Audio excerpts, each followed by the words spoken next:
नमस्कार।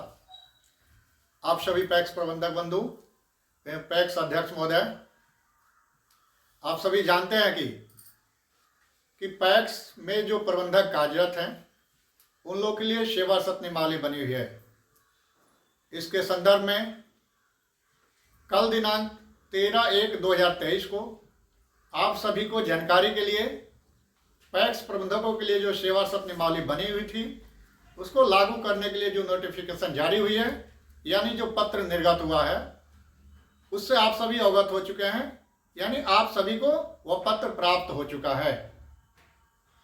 इस संदर्भ में यह कहना है कि बहुत सारे ऐसे पैक्स अध्यक्ष महोदय हैं, बहुत सारे ऐसे पैक्स प्रबंधक बंधु हैं जो उसमें उन लोगों को कुछ जो पत्र निर्गत हुई है और जो सेवा सत नियमावली बनी हुई है उसमें थोड़ी बहुत कन्फ्यूजन क्रिएट हुई है। यानी बहुत सारे ऐसे प्रबंधक बंधु हैं और बहुत सारे ऐसे अध्यक्ष महोदय हैं जिनको कन्फ्यूजन पैदा हुई है, और सभी तरह के जो भी लोग हैं सबको अलग अलग तरह की कन्फ्यूजन जो पैदा हुई है उसके संदर्भ में कल से ही लगातार फोन आ रहा था और लगातार कन्फ्यूजन के बारे में अवगत कराया जा रहा था। इसके संदर्भ में सबकी यह मांग भी थी उस कन्फ्यूजन को दूर करने के लिए जो भी समस्याएं हैं उस पर एक वीडियो बनाया जाए और वीडियो के माध्यम से इस पर जो भी समस्याएं हैं उसके समाधान के लिए अवगत कराया जाए। इस संदर्भ में मैंने आज यह वीडियो बनाने का निर्णय लिया है। आप सभी ये जानते हैं कि दशकों से पैक्सों में जो प्रबंधक कार्यरत थे, इन लोगों के लिए विभाग की तरफ से अभी तक कोई भी दिशा निर्देश नहीं था, कोई भी गाइडलाइन नहीं थी, यानी कोई सर्विस रूल यानी सेवा नियमावली नहीं थी। इसमें लगातार हमने प्रयास किया, जिसमें आप सभी यह भी जानते हैं कि 8-10 राज्यों के पैक्सों में जो पैक्स कर्मचारी कार्यरत हैं उन लोगों को जो सुविधाएं मिलती है उसी के तर्ज पे बिहार राज्य के भी पैक्सों में कार्यरत पैक्स कर्मचारियों के लिए यानी पैक्स प्रबंधकों के लिए सेवा सत नियमावली बनी हुई है और उसको लागू करने के लिए पत्र निर्गत हो चुका है, यानी नोटिफिकेशन जारी कर दी गई है। इसके संदर्भ में कहना है कि यह खुशी की बात है और यह पैक्स अध्यक्ष महोदय लोग के लिए भी गर्व की बात है कि आप ही लोग के द्वारा नियुक्त किए गए, आप ही लोग के द्वारा बहाल किए गए पैक्स प्रबंधक जो हैं आज 60 वर्ष के लिए अस्थायी अब वो मानकर चला जाए कि हो चुके हैं, क्योंकि इसके संदर्भ में नोटिफिकेशन जारी हो चुकी है। यह आप लोगों के लिए भी खुशी का एक पल है। जिस प्रकार पंचायतों में मुखिया, जितने पंचायत के मुखिया महोदय थे लोग, उन लोगों के द्वारा बहुत सारे जो सरकार की दिशा निर्देश थी उसके आलोक में पंचायत शिक्षक के रूप में बहाली की गई थी, उन लोगों को भी इसकी यश प्राप्ति हुई थी। ठीक उसी प्रकार हमारे जितने भी 8,463 पैक्स अध्यक्ष महोदय हैं, यह आप लोगों के लिए भी बहुत गौरवान्वित महसूस होने वाला पल है। आप लोगों के लिए भी खुशी का क्षण है कि आप लोगों के द्वारा बहाल किया गया, आप लोगों के द्वारा नियुक्त किए गए पैक्स प्रबंधक अब 60 वर्ष के लिए अस्थायी हो चुके हैं और इसके संदर्भ में बहुत सारी सुविधाएं पैक्स प्रबंधकों को मिली है। किंतु इसमें कुछ समस्या यह है कि जो भी सेवा सत नियमावली बनी हुई है उसके संदर्भ में जो हमने कल पत्र डाला था, जो सेवा सत नियमावली की पीडीएफ डाला था ग्रुप के माध्यम से यानी व्हाट्सएप ग्रुप के माध्यम से, आप सभी पढ़ें और उसमें आप सभी को बहुत सारी कंफ्यूजन है जिसको दूर करना मैंने जरूरी समझा और सबकी यह मांग थी कि नहीं, इस पर एक जो भी समस्या है इस समस्याओं के समाधान पर एक स्पष्ट वीडियो बनना चाहिए ताकि जो भी शंका है, जो भी कंफ्यूजन, यह दूर हो जाए। आप सभी यह भी जानते हैं कि पंचायतों में जो बहाली हुई थी 2003 और 2005 में, वह बहाली जो है शिक्षा मित्र के रूप में हुई थी। वह बहाली जो है मात्र 11 महीने के लिए 1500 रुपये पे हुई थी। और आप सभी यह भी अवगत हैं कि आज आप लोग जानते हैं कि वही पंचायत शिक्षक, वही शिक्षा मित्र आज पंचायत शिक्षक के रूप में है, प्रखंड शिक्षक के रूप में है, नगर शिक्षक के रूप में है, नगर परिषद शिक्षक के रूप में है और लगभग वे सभी 40,000 रुपया प्रति माह वेतन उठा रहे हैं। ठीक उसी प्रकार आप लोग भी पैक्सों में प्रबंधक को नियुक्त किए हैं और ये प्रबंधक आप लोगों के सिग्नेचर से नियुक्त हुए हैं और आप ही लोग के कार्यकाल में ये 60 वर्ष के लिए अस्थायी हो रहे हैं। मुझे नहीं लग रहा इससे बड़ा गौरव का पल कुछ आप लोगों के लिए भी हो सकता है। आप लोगों को भी बहुत ये मायने रखता है कि आप लोग भी अपने जीवन काल में एक पैक्स प्रबंधक और सभी लोग अपने चहेते, सभी लोग अपने करीबी लोगों को ही नियुक्त किए हैं।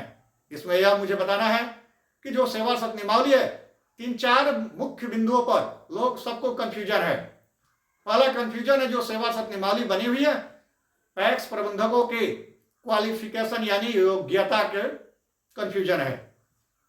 क्योंकि पैक्स प्रबंधकों के लिए योग्यता जो है वह ग्रेजुएट है यानी बीए है, उसमें कंप्यूटर भी है। इस संदर्भ में हमारे बहुत सारे अध्यक्ष महोदय प्रधान हैं जिनके प्रबंधक मैट्रिक भी किए हुए हैं, बहुत सारे ऐसे प्रबंधक हैं जो इंटर किए हुए हैं, और बहुत सारे ऐसे प्रबंधक हैं जो ग्रेजुएट हैं, और बहुत सारे ऐसे भी प्रबंधक हैं मेरे जो मैं गर्व के साथ कह सकता हूं कि पोस्ट ग्रेजुएट भी है। इसमें मुझे कहीं कोई संकोच नहीं है कहने में। इसके संदर्भ में मैं ये कंफ्यूजन को दूर करना चाहता हूं कि आप लोगों को जो सेवा सत नियमावली में पढ़ने को जो मिला है कि इन सारी अहर्ताओं को पैक्स प्रबंधक पद पे बने रहने के लिए जो अहर्ता है उसको पूरा करना है, बिल्कुल पूरा होनी चाहिए। क्यों नहीं होनी चाहिए? हम सभी ये भी जानते हैं कि मैनेजर पोस्ट जो होता है अपने आप में एक गरिमामयी पद होता है और इसका अपना एक अलग पहचान है, अपना एक अलग वजूद है। वो अलग विषय है कि हम लोग प्रबंधक के नाम पर भले ही थे, अभी तक हम लोग की कोई खास वजूद नहीं थी, लेकिन अब हम लोग 60 वर्ष के लिए अस्थायी हो गए हैं और इस संदर्भ में बहुत सारे प्रबंधक हैं जो आप लोग परेशान हैं। इसके संदर्भ में हम बताना चाहते हैं 1 वर्ष के लिए जो उसमें समय दिया हुआ है कि जो लोग जिनकी शैक्षणिक योग्यता कम है यानी जो मैट्रिक है, जो इंटर है, वे ग्रेजुएट हो ले। इसके संदर्भ में सभी परेशान है कि भाई 1 वर्ष में इंटर कैसे कर सकते हैं, 1 वर्ष में हम बीए कैसे कर सकते हैं। आप लोगों की कंफ्यूजन स्वाभाविक है, मैं ये नहीं कह रहा हूं कि ये कंफ्यूजन क्यों हो रही है, हाँ, लेकिन इस पर बहुत परेशान होने की जरूरत नहीं है और इसका सीधा सा एक फॉर्मूला है, आसान फॉर्मूला है। आप लोग समझिए, बिहार या किसी अन्य राज्य की कौन सी ऐसी यूनिवर्सिटी है, कौन सी ऐसी शैक्षणिक संस्थान के बोर्ड है जो बीए करने के लिए 1 वर्ष में डिग्री दे सकती है, या कौन सी ऐसी बोर्ड है, कौन सी ऐसी संस्थान है जो 1 वर्ष में इंटर करा सकती है। इसके संदर्भ में मेरा सीधा यह कहना है कि 3 साल तो बीए करने में लगता है और 2 साल इंटर करने में लगता है, और यदि सेवा सत नियमावली में है कि 1 वर्ष में यह अहर्ता पूरी करनी है तो ये संभव ही नहीं, सीधी सी बात है, और संभव नहीं है तो इसमें प्रबंधक कहीं से भी दोषी नहीं है। इसलिए आप लोग को परेशान नहीं होना है। यदि विभाग चाहती है, यदि सरकार चाहती है, और यदि यूनिवर्सिटी चाहती है, यदि बोर्ड चाहती है और कि 3 साल का जो कोर्स है यानी बीए जो होता है 3 वर्ष में जो पूरा होता है, ऐसा जनरली बिहार में तो 4 वर्ष में पूरा होता है, तो खैर उस पर हम लोग को नहीं जाना है। 3 वर्ष की जो डिग्री होती है बीए की, यदि सरकार देना चाहती है, यदि यूनिवर्सिटी देना चाहती है, यदि विभाग देना चाहती है, यदि बोर्ड देना चाहती है तो बिल्कुल दे, हम लोग को क्या आपत्ति है, हमारे पैक्स प्रबंधक को क्या आपत्ति हो सकती है। जो डिग्री 3 साल में मिलती है यदि 1 साल में मिल जाती है, इससे बड़ी उपलब्धि हम लोग के लिए क्या हो सकती है। क्योंकि हमारा जो 3 साल का समय लगेगा वह 1 साल में प्राप्त हो जाती है, तो इसमें कहीं नकारात्मक बात सोचने की जरूरत नहीं है और बहुत परेशान होने की जरूरत नहीं है। और स्वाभाविक बात है, कोई यूनिवर्सिटी 3 साल की कोर्स को यानी 1 साल में कैसे दे सकती है, वो डिग्री कैसे दे सकती है, और जब नहीं दे सकती है तो फिर 1 वर्ष में ये आता है कैसे पूरी हो सकती है। और पूरी नहीं होने का मतलब ये नहीं हुआ कि प्रबंधक हटाए जाएंगे। इसके लिए जो भी तकनीकी समस्या आएगी, जो भी टेक्निकल प्रॉब्लम आएगी, उसके लिए हम तैयार हैं। इसलिए आप लोगों को परेशान होने की जरूरत नहीं है कि जिनकी भी डिग्री मैट्रिक हो या इंटर हो उसके लिए परेशान नहीं होना है। दूसरा समस्या यह है, उस नियमावली में लोग पढ़कर ये परेशान है, बहुत सारे बीसीओ महोदय लोग का भी है इसमें, उन लोगों का भी मतलब इस पर अपना अपना बयान अलग अलग है, पदाधिकारी गण का अपना अपना बयान अलग है, पैक्स अध्यक्ष गण का अपना अपना सोच अलग है, और प्रबंधक का अपना अपना, जितने तरह के लोग हैं सबका अपना अपना तरीका है, अपना अपना सोच है।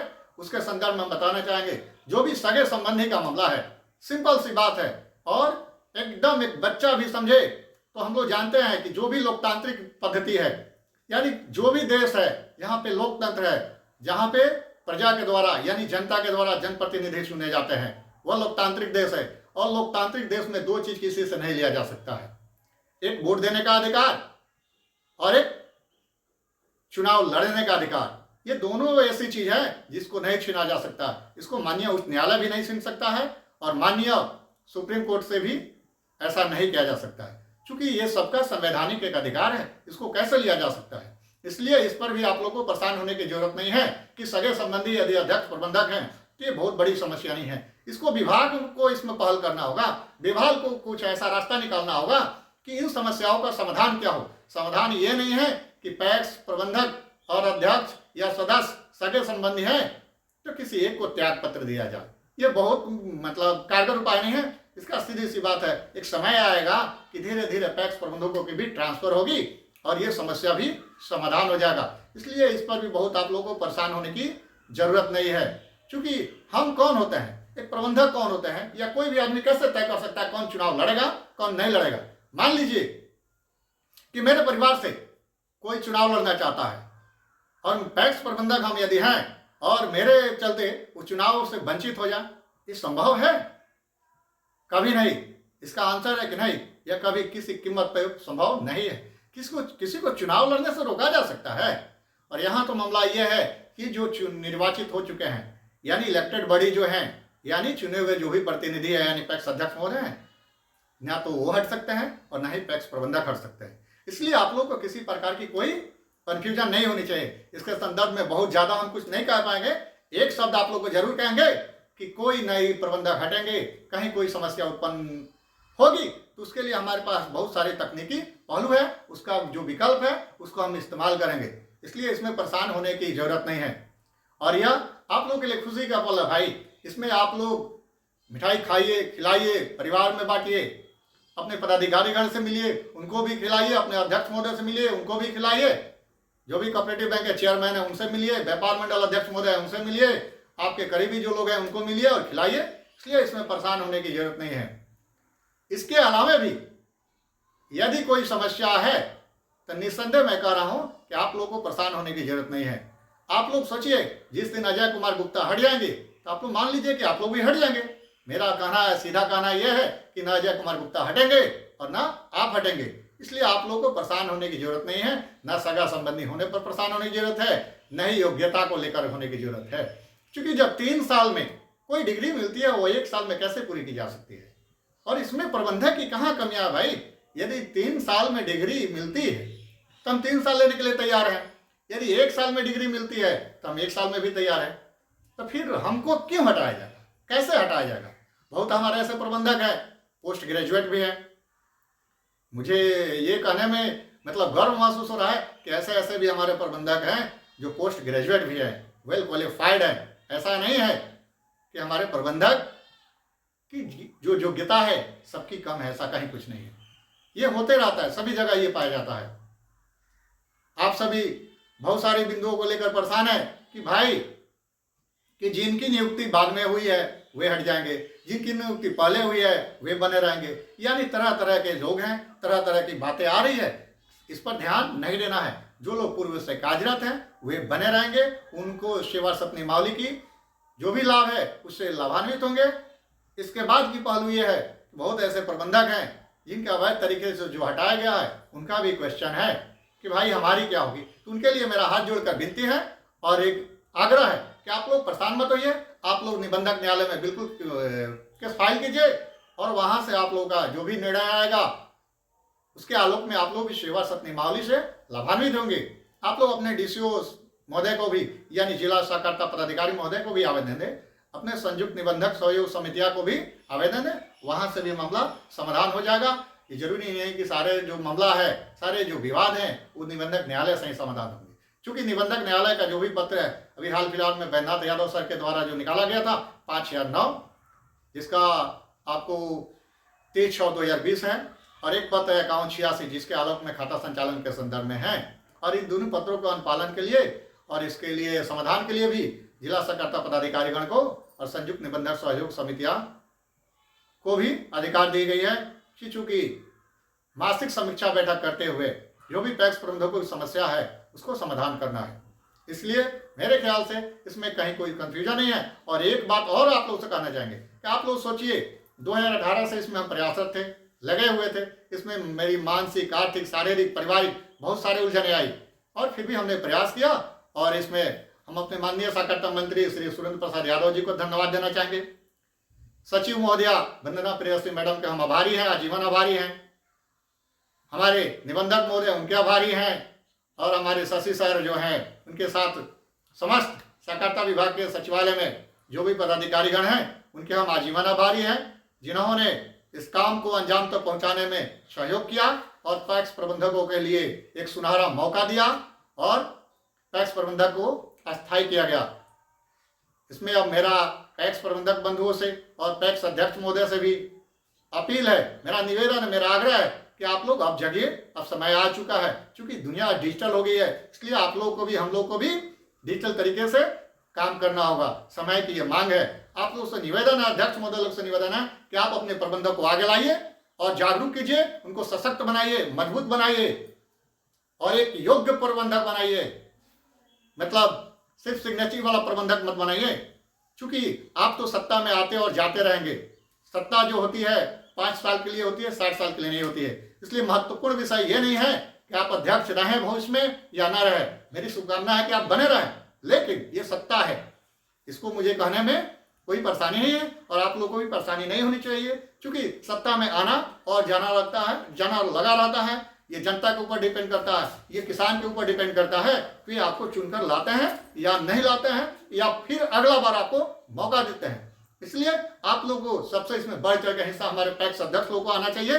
उन लोगों को स्वागत करना चाहिए कि हमारे जो प्रबंधक थे 60 वर्ष के लिए अस्थायी हो गए, और उन लोगों को आगे लाकर ये सारे काम जो पैक्स का है विधिवत रूप से संचालन करवाना चाहिए, जिससे आप लोगों का भी एक मान सम्मान स्वाभिमान बढ़ेगा। क्योंकि आपके द्वारा नियुक्त किया गया प्रबंधक इतने आज सशक्त हो रहे हैं, इतने जागरूक हो गए हैं, इससे बड़ा पल क्या हो सकता है। इसके संदर्भ में आप सभी को कुछ आगे की जो भविष्य की रणनीतियां हमारी है उसके संदर्भ में भी हम बताना चाहते हैं। बहुत ज्यादा उसके बारे में हम एक्सप्लेन नहीं कर पाएंगे, व्याख्या नहीं कर पाएंगे, फिर भी कुछ संक्षेप में हम बताना चाहेंगे कि बहुत जल्द सेवा शताब्दी माली लागू हो रही है। हम फरवरी माह में प्रयासरत हैं कि जिलों में हम बैठक कराएं, और मेरा प्रयास है कि हो सकता है एक जिला में 2 दिन, 3 दिन, 4 दिन भी आवश्यकता मुझे लगा कि किसी जिला में 4 दिन की आवश्यकता है, तो निश्चित तौर पे हम 4 दिन का समय देंगे और 38 जिला का दौरा करेंगे, 534 प्रखंडों का दौरा करेंगे और 9 प्रमंडल जो है सभी का दौरा करेंगे और इस संगठन को जमीनी स्तर पे मजबूत करेंगे। और हमारी लड़ाई यहाँ अंत नहीं हो रही है, हमारी लड़ाई का ये पहला कदम है। और मैं ये चाहता हूँ जिस तरह गुजरात मॉडल देश में एक है, उस गुजरात मॉडल से ज़्यादा हम लोग प्रयास करें और ज़्यादा मेहनत करें कि बिहार मॉडल एक पूरे देश में एक स्थापित हो। और इसमें निश्चित तौर पर हम उम्मीद करते हैं हमारे सहकारिता मंत्री, हमारे माननीय मुख्यमंत्री महोदय भी पहल करेंगे, क्योंकि उनके राज्य का मामला है। वे भी चाहेंगे गुजरात मॉडल क्यों ना, गुजरात मॉडल ही क्यों, यदि गुजरात मॉडल हो सकता है तो बिहार मॉडल क्यों नहीं हो सकता है। बिल्कुल, यदि आदमी की दृढ़ इच्छा शक्ति हो तो कुछ भी संभव है। Nothing is impossible in this world, इस दुनिया में कुछ भी असंभव नहीं है। मेरा ऐसा मानना है जब आदमी अंतरिक्ष में जा सकता है तो फिर इस दुनिया पर क्या चीज असंभव है। यानी बस दृढ़ इच्छा शक्ति होनी चाहिए, साहस होनी चाहिए और समस्याओं से जूझने की अपने अंदर ताकत होनी चाहिए। इसलिए आप लोगों से भी निवेदन है पैक्स अध्यक्ष महोदय से, अपने प्रबंधक को लाइए, मजबूत बनाइए, जगाइए।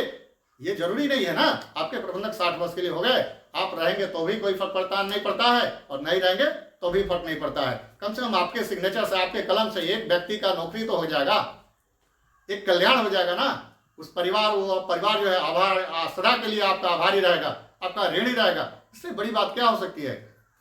इसी के साथ मैं अपने वाणी को विराम देता हूं। आप सभी को हैप्पी मकर संक्रांति। धन्यवाद।